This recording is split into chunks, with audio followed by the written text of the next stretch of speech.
Hey everyone, let's take a look at those workbook problems together so we can talk about the answer.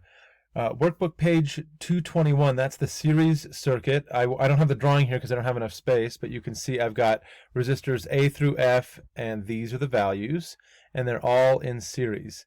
The first thing to do, if you know all the resistor values, is to add them all up, because that gives you the equivalent resistance of the entire circuit. So when I add up all of these resistors together, all of these guys here in the column, I get 25.6 as the total resistance. That's just the sum of all the resistors, which makes sense because they're all in a row. That's going to be the resistance of the entire circuit. Now where do we go from here? We can use Ohm's law to solve the rest. Ohm's law plus rules of series and parallel circuits. The one thing we know about this is that there's a 64-volt battery. So if we have 25.6 ohms of resistance and 64 volts of battery voltage, then I can rearrange Ohm's law, V over R equals I, and find the total current. The total current is 2.5 amps. From here, we have to ask ourselves, what stays the same in a series circuit? Now, from your lab last time, you should know that current stays the same in a series circuit. So I can just fill down 2.5 for every value, because if it's 2.5 at one place in the circuit, since it's all one circuit, it's 2.5 everywhere in the circuit. So I've got 2.5 amps going through every single resistor.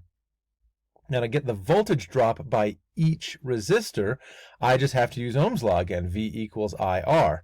V equals IR means I do the current through that resistor times its resistance. So 8 times 2.5 gives me 20, and 6 times 2.5 gives me 15, and on down the line.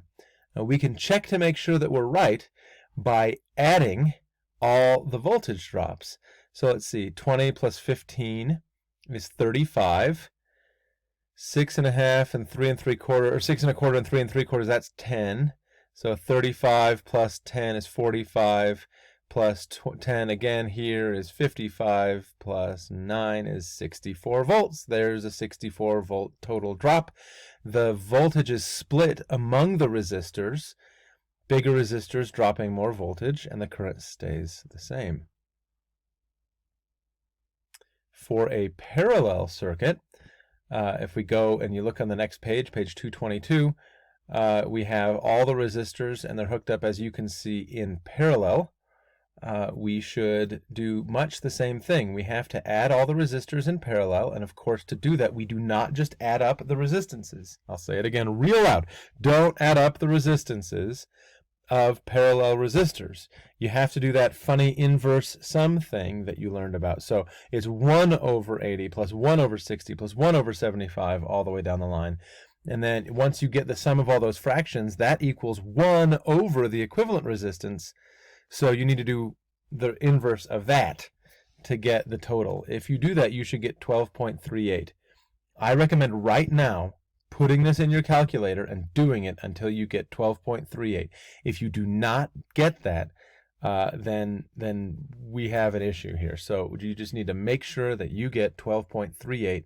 If you don't, you need to ask me a question, and I'll figure out a way to help you figure it out.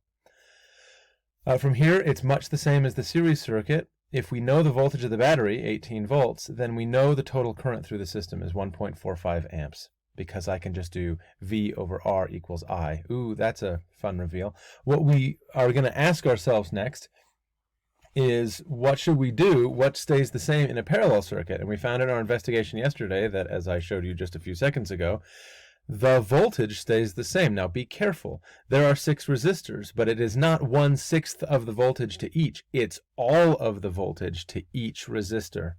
Okay? All of them are at high voltage, and then they all go to low voltage, all down to 0. So they all drop 18 volts. It's kind of like being on a skiing hill. You can go up the lift, and you can go down maybe one of 6 ways. And one way is shallow, and the other way is steep, and one way is longer, and the other way is shorter, and one way is faster, and the other way is slower. But in the end, you get down to the bottom, and you're the same. You went from the top of the lift to the bottom of the lift. And if you went a different way, that doesn't mean you went down a different part of the mountain, or a different, like, less height, right? You go down from the top of the lift to the bottom, the same amount of elevation, no matter if it's shallow or steep. You might get there faster or use more energy at any one moment, but but it's still a drop of 1,000 vertical feet or whatever, and that can't change. So it's always, always, always all the voltage on every branch.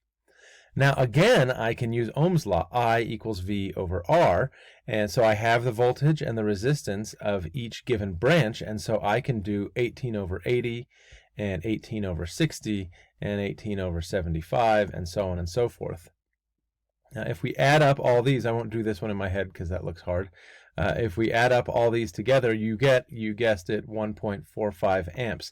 The 1.45 amps splits 6 ways, and the smaller resistor gets more. So that 40 ohm resistor that you see was the smallest one. It gets the biggest share of the current because it's the easiest one to go through. So there are the solutions to page 221 and 222. Feel free to drop by for office hours if you have more questions. All right.